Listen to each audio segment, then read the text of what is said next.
आज 30 जून हम भदोही जनपद वासियों के लिए बेहद अहम दिन है। आज ही के दिन भदोही जनपद अस्तित्व में आया था। ऐसे में भदोही जिले की स्थापना दिवस पर आप सभी जनपद वासियों को सत्यम न्यूज की टीम की तरफ से बहुत बहुत बधाई, बहुत बहुत मुबारकबाद। आइए अब रुक करते हैं भदोही जिले की खबरों की ओर। सत्यम न्यूज की खबर पर भारतीय जनता पार्टी के आला कमान की आखिरकार मुहर लग गई है। सत्यम न्यूज ने जो कहा था वह सच साबित हुआ। जिला पंचायत अध्यक्ष भाजपा प्रत्याशी अमित सिंह प्रिंस से भाजपा ने अपना समर्थन वापस ले लिया है, लेकिन मंगलवार को समय समाप्त होने के कारण अमित सिंह प्रिंस पर्चा वापस नहीं ले सके हैं। भदोही के भाजपा विधायक रविंद्रनाथ त्रिपाठी के भाई अनिरुद्ध त्रिपाठी अब मैदान में हैं। अब हम आपको दूसरी बड़ी खबर भी बताते हैं कि भारतीय जनता पार्टी अमित सिंह प्रिंस से समर्थन वापस लेने के बाद अंदर ही अंदर अनिरुद्ध त्रिपाठी का समर्थन करेगी। सत्यम न्यूज ने साफ कहा था कि भदोही में भाजपा विधायक रविंद्रनाथ त्रिपाठी के आगे भाजपा अपना प्रत्याशी नहीं उतारेगी। और हुआ भी वही। हमारी इसी सच्ची व बेबाक खबरों को लेकर कईयों को मिर्ची लगी थी, लेकिन हम दावे के साथ कहते हैं कि सत्यम न्यूज जो भी खबर दिखाता है वह बेबाक, निडर व डंके की चोट पर दिखाता है। जिला पंचायत अध्यक्ष का ताज अब बिल्कुल अनिरुद्ध त्रिपाठी के सिर के करीब है। भारतीय जनता पार्टी ने अमित कुमार सिंह से अपना समर्थन वापस। जिला पंचायत अध्यक्ष के नामांकन नाम वापसी के आखिरी दौर में भारतीय जनता पार्टी ने ऐसा दांव मारा कि भदोही जिले स्तर के कई भाजपा दिग्गज मैदान में ही चित हो गए। आपको बता दें कि भारतीय जनता पार्टी के शीर्ष नेताओं ने जो फैसला लिया वह होना ही था। सिर्फ भाजपा पूरे खेल को खेल रही थी। सत्यम न्यूज के पास इस बात की जानकारी एक माह पहले ही लग गई थी। भाजपा जिला पंचायत अध्यक्ष को 2022 के विधानसभा चुनाव को लेकर पूरी बिसात बिछा रही थी। जहां नामांकन वापसी के दिन उस वक्त भारतीय जनता पार्टी ने अपने अधिकृत प्रत्याशी अमित सिंह प्रिंस से अपना समर्थन वापस लिया, जब पूरी तरह समय समाप्त हो गया। ऐसे में अमित सिंह प्रिंस न घर के रहे और न ही घाट के। भले ही भाजपा प्रत्याशी रहे अमित सिंह प्रिंस को जिले की प्रथम सीट पर बैठने का मौका नहीं मिला, लेकिन उन्होंने कईयों की आर्थिक हालत को सुधार दिया। सत्यम न्यूज ने यह भी बताया था कि भदोही भाजपा विधायक के परिवार को कभी भी भारतीय जनता पार्टी वापस लेगी। अब दूसरी बड़ी बात एक बार फिर हम आपको बता रहे हैं कि भाजपा विधायक रविंद्रनाथ त्रिपाठी के भाई अनिरुद्ध त्रिपाठी चुनाव जीतने के बाद भाजपा उन्हें अपनी गोद में बैठा लेगी।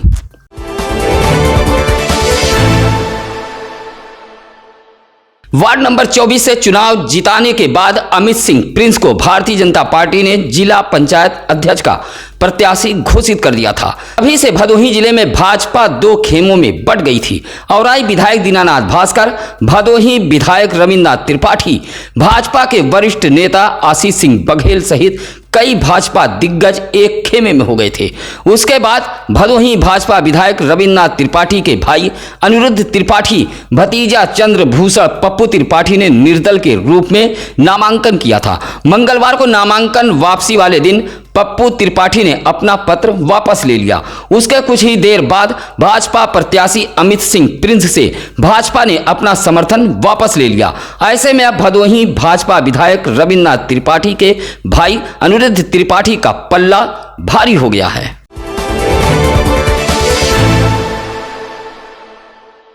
मंगलवार की सुबह दिल्ली से वाराणसी जाने वाली काशी विश्वनाथ एक्सप्रेस ट्रेन से 4 साल के बच्चे के अगवा करने की खबर के बाद हड़कंप मच गया। आपको बता दें कि परसीपुर रेलवे स्टेशन के पूर्वी आउटर के पास काशी विश्वनाथ ट्रेन की रफ्तार कम हो गई। इसी बीच एक अधेड़ ट्रेन में सवार बच्ची को लेकर उतर गया। तभी अफवाह फैल गई कि बच्ची को ट्रेन से अगवा कर लिया गया। बच्ची की मां भी रोने लगी, जहां यात्रियों में हड़कंप मच गया। इस बीच जीआरपी पुलिस भी सक्रिय हो गई। पुलिस परसीपुर रेलवे स्टेशन पहुंची थी, जहां अधेड़ बच्ची के साथ बैठा मिला। अधेड़ ने बताया कि ट्रेन धीमा होने पर बच्ची भी उतर गई थी। अगवा की अफवाह झूठी है।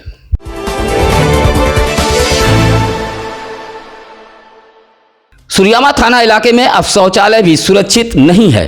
चोर उचक्के अब शौचालय में भी भीषण चोरी की घटना को अंजाम दे रहे हैं। ऐसा ही एक मामला सामने आया है, जहां कोल्हुआ पांडेपुर बनपुरवा में मौजूद एक सामुदायिक शौचालय का ताला तोड़कर चोरों ने समरसेबल, स्टार्टर, स्टेबलाइजर, 10 बोरी सीमेंट, जल निकासी के लिए रखी पाइप उठा ले गए। इलाके में आए दिन चोरी की घटनाओं से ग्रामीण दहशत में हैं। सोमवार व मंगलवार की मध्य रात चोरों ने इस घटना को उस वक्त अंजाम दिया जब गांव में बिजली गुल थी। गांव के कमलेश यादव, वीरेंद्र, अशोक कुमार, अनिल यादव ने बताया कि इलाके में रात के समय पुलिस भी गश्त नहीं करती है। चोरी की सूचना सर्वेश मिश्रा द्वारा पुलिस को दी गई है।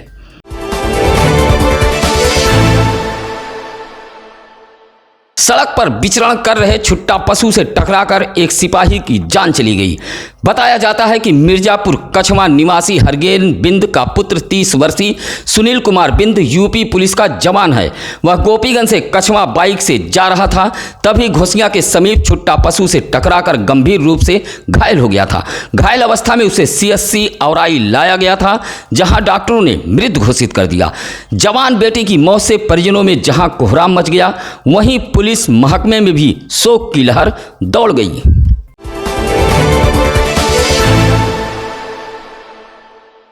भदोही जिले में तेज धूप व गर्मी से छुटकारा मिलने के आसार नहीं दिख रहे हैं। इस बीच कभी कभी हल्की बारिश हो सकती है।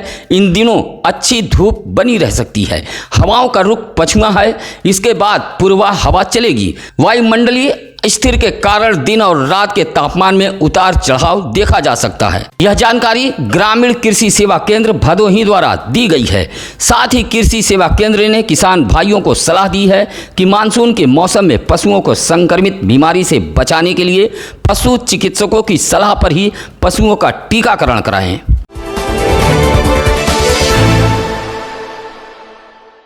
भदोही के नेवादा कला निवासी गहनू, रामसेवक, मेवालाल, सेवालाल, गौरीशंकर आदि ने जिलाधिकारी को एक शिकायती पत्र देते हुए कहा कि शिकायतकर्ता अनुसूचित जात के हैं, गरीब व कमजोर भूमिहीन व्यक्ति हैं।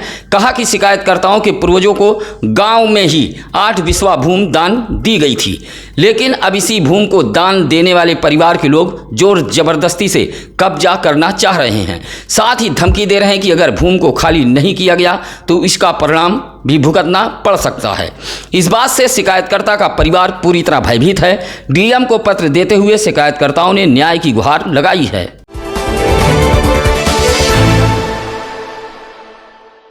उत्तर प्रदेश का भदोही जिला आज अपना 27वां स्थापना दिवस मना रहा है। भदोही जिले का गठन वाराणसी जिले से विभाजन होकर किया गया था। हालांकि इसका इतिहास प्रयागराज से भी जुड़ा है। भदोही जनपद कई इतिहासों को अपने पन्ने में समेटे हुए है। यहाँ आज़ादी के वीर दीवानों ने भी जन्म लिया। मजदूर नेता से लेकर भदोही के इस धरती ने कई राजनेता व समाज सेवी को हुई जन्मा है। कभी वाराणसी जिले का हिस्सा रहा भदोही 1994 में यह भदोही जनपद बना। इन 27 वर्षों में काफ़ी प्रगति भी हुई है। हालांकि आज भी सड़क, बिजली, पानी जैसी मूलभूत सुविधाएं खलती हैं, लेकिन लगातार भदोही जनपद प्रगति की ओर अग्रसर है। पंडित श्यामधर मिश्र, यूसुफ बेग जैसे राजनेताओं ने भदोही की क्यारी को सींचा है। अनेकों ऐसे राजनेताओं ने अपने अपने तरीके से भदोही जिले को संवारने का काम किया। आज भदोही में स्कूल, कॉलेज, अस्पताल, IICT जैसे संस्थान हैं। जिले का अपना अखबार सत्यम न्यूज भी है। आज भदोही अपने कालीनों के लिए देश ही नहीं दुनिया में भी विख्यात है। कालीनों के साथ ही साथ भदोही ने खिलाड़ी, शायर, कवि, गायक, साहित्यकार को भी जन्म दिया है।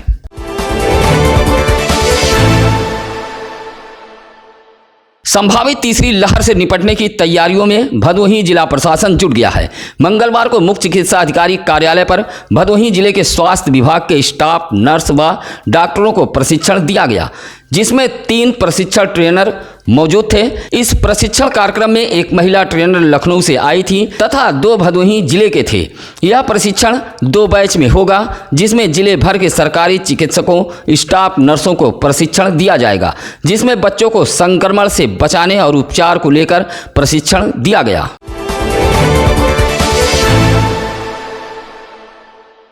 जिलाधिकारी के निर्देश पर भदोही जिले के अपर जिला मजिस्ट्रेट शैलेंद्र कुमार मिश्रा ने भदोही जिले में एक बार फिर धारा 144 की अवधि बढ़ा दी है। अब भदोही जिले में 31 अगस्त तक धारा 144 लागू रहेगी। भदोही जनपद में शांति व्यवस्था बनाए रखने के उद्देश्य से एक बार फिर जिला प्रशासन ने धारा 144 की अवधि 31 अगस्त तक के लिए बढ़ा दी है। धारा 144 का उल्लंघन करने वालों पर भदोही जिला प्रशासन सख्ती से कार्रवाई करेगा। आगामी पर्वों और त्योहारों को देखते हुए धारा 144 भदोही जनपद में लगाई गई है। मंगलवार को उत्तर प्रदेश राष्ट्रीय स्वास्थ्य मिशन संविदा कर्मचारी आशा संघ के लोगों ने भदोही जिले के मुख्य चिकित्सा अधिकारी कार्यालय पर प्रदर्शन करते हुए 5 माह से बकाये वेतन के भुगतान की मांग की है। कहा कि संक्रमण काल के दौरान आशा बहुओं ने जान हथेली पर लेकर काम किया और संक्रमित मरीजों की देखभाल की, लेकिन 5 माह से वेतन बकाया है, जिससे उनके सामने भूखमरी जैसे हालात बन गए हैं। कहा कि वेतन ही एकमात्र जीविकोपार्जन का सहारा है जो नहीं मिल रहा है। ऐसे में आशा बहुएं कर्ज की बोझ के तले दब गई हैं। कर्जदार परेशान कर रहे हैं। बकाये वेतन का भुगतान किए जाने की संघ ने मांग की है। इस मौके पर सुमन बर्नवाल, मीनू गुप्ता, किरण पांडे, शमीम बानो समेत दर्जनों आशा कार्यकर्ता मौजूद रहीं।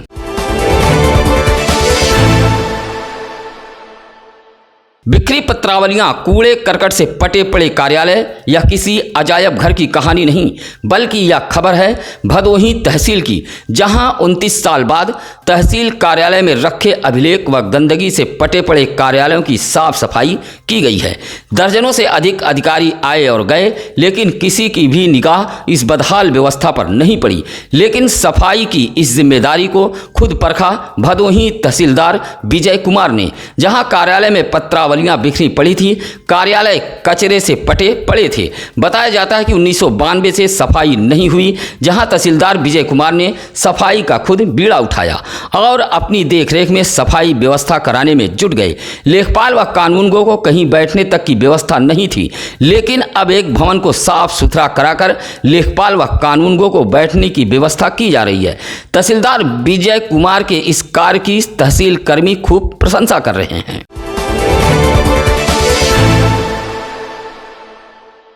मंगलवार को सामुदायिक स्वास्थ्य केंद्र गोपीगंज में टीकाकरण के लिए भारी भीड़ उमड़ पड़ी। भीड़ को संभालने के लिए पुलिस को पसीना बहाना पड़ा। सीएससी गोपीगंज पर लगभग 400 लोगों की भीड़ वैक्सीनेशन के लिए पहुंची थी, जहां लोगों का आरोप था कि कई दिनों से उन्हें टीकाकरण के लिए बुलाया जाता था, लेकिन जब भीड़ पहुंचती थी तो वैक्सीन खत्म होने की बात बताकर उन्हें वापस कर दिया जाता था। मंगलवार को ऐसे ही लोगों के सब्र का बांध टूट गया और सीएससी पर जमकर हंगामा करने लगे। हंगामा होता देख गोपीगंज पुलिस भी पहुंच गई, जहां लोगों को समझा बुझाकर मामले को शांत कराया।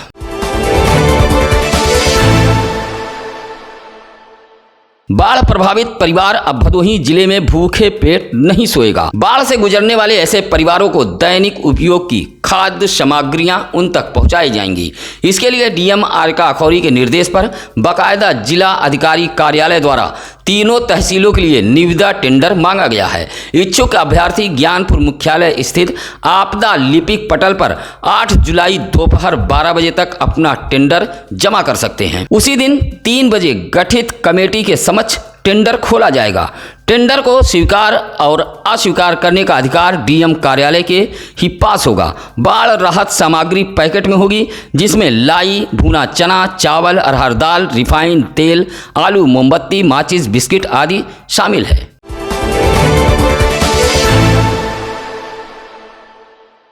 ऊंच थाना इलाके के नौधन गांव निवासी पुनवासी यादव ने पुलिस अधीक्षक को एक पत्र देते हुए उसके बेटे के खिलाफ दर्ज ऊंच थाने में मुकदमे को वापस लिए जाने की मांग की है। कहा कि बंटवारे को लेकर परिवार के बीच कहासुनी व विवाद हो गया था।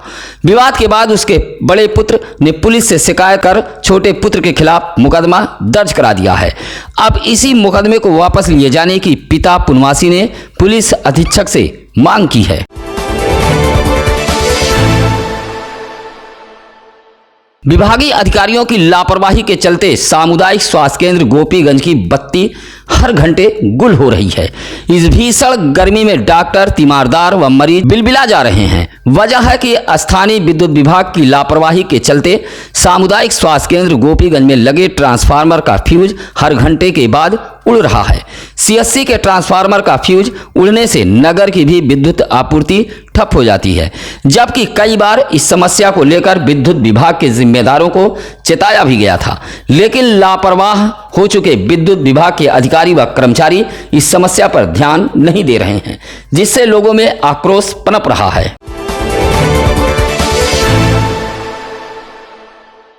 वॉशिंग पाउडर से गायब दाग की तरह भदोही जिले के इस अधिकारी को भी आप ढूंढते रह जाओगे। इस विभाग पर मतदाताओं यानी किसानों की कई अहम योजनाओं को संचालित करने की जिम्मेदारी कंधों पर है, लेकिन साहब कार्यालय में ढूंढने से भी नहीं मिलते। यह विभाग है भूमि संरक्षण विभाग, जो तहसील भदोही में मौजूद है।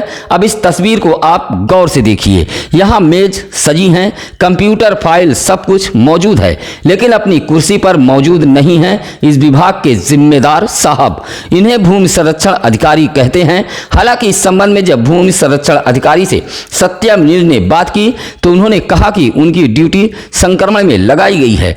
दूसरी बात जो यह अधिकारी ने बताया वह सीधे सीधे सरकार पर बड़ा सवाल है।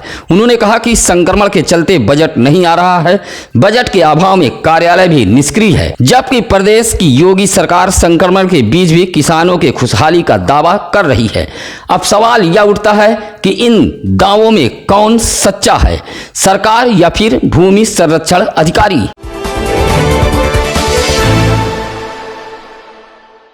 पुलिस की तैयारी करने वाले रंगरूट जवानों ने अपने साथी पुलिस जवान की याद में स्टेडियम में कैंडल मार्च निकाला है। आपको बता दें कि सड़क हादसे में कछमा निवासी पुलिस के जवान सुनील बिंद की मौत हो गई है। सुनील वाराणसी में तैनात थे और गोपीगंज में किसी के जन्मदिन कार्यक्रम में शामिल होने आए थे। लौटते समय आवारा पशु से टकराकर घायल हो गए थे, जिससे उनकी मौत हो गई। जिन जवानों के साथ सुनील कुमार बिंद गोपीगंज के ककराही मंडी के मैदान में दौड़ लगाते थे, उन्हीं युवा जवानों ने सुनील की याद में देर शाम कैंडल मार्च निकालकर उन्हें श्रद्धांजलि दी। इस दौरान अजय कुमार पप्पू, राहुल यादव, पिंटू कुमार प्रजापति, सूरज सहित काफी लोग मौजूद थे।